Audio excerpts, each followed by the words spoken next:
სახელი და მამისა და დადისა და სულისა თვიდისა და ამინ. ჩვენთან არის მერტი. არ იყოს. ეს ცით თავიდან უნდა განვიხილოთ ის, რაც ბოლო დღეებში მოხდა. რაც ჩვენ ვიხილეთ სვეტი ცხოველის საკათედრო ტაძარში. ესე იგი, ბოლო წლების მანძილზე საერთოდ ჩვენ ეკლესიაში დაიმკვიდრა ძალიან ცუდი და მაგიერი ტრადიცია. Просто საერო პირები, უმეტესწილად მთავრობის წევრები დიდ დღესასწაულებზე მოდიან ეკლესიაში, ამოდიან ამბიონზე და იქიდან მოზრავენ თუ რა ვიცი, მიმართვას საკეთებენ თუ რა ვიცი, ქადაგებენ რა.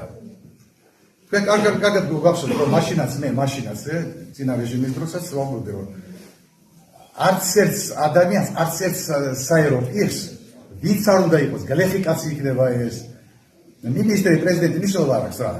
არ აქვს უფლება ეკლესიაში ქადაგების და იმის რომ ამბიონიდან მით უმეტეს მიმართოს ხალხს. მხოლოდ და მხოლოდ სასულიერო პირს აქვს უფლება ამბიონიდან მიმართოს ხალხს და იქადაგოს. და ეს არის უკანონობა. ეხლა თუ გავიხსენოთ წინა ხელისუფლების დროს, ნუ ეხლა სად არ გვინახავს სააკაშვილი რა. ეს იგია, ხო სიონის ეკლესიის ხო ამბიონზე, ხო ქაშვეთის ეკლესიის ამბიონზე. ნუ ხო სამებას თავისთავად რა. ეს იგი, წარმოუდგენელი რამე რა. მით უმეტეს როცა გადა ზნედაცემული ადამიანი ადის ამბიონზე, იქიდან ხალხს ეკლესიაში წმინდა ადგილიდან, სადაც უნდა იდგას მხოლოდ და მხოლოდ სასულიერო პირი. ის გადაგებდა. გვინახავს ქალბატონი ნინო ბურჯანაძე, თქვა შორ შარლიანი. სიონის ეკლესიის ამბიონზე. ესეც იყო. ასე რომ კიდევ ვიმეორებ, ასე ყოველად დაუშვებელი და უკანონო რამე ის. ეხლა ვიდიდეთ რომ კარგი ხო წავიდა ეს დრო და რა მიშას წავიდა და ნინოს წავიდა და. თუმცა თურმე არა. აი ახლა მოვიდა. ცეთოლა დღესასწაული და მოვიდა ეს მთავრობის წევრები.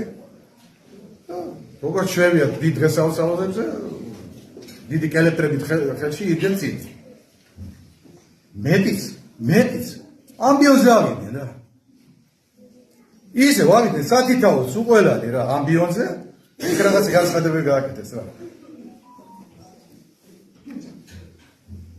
გეუბნებით რა, ეს არის უკანონობა.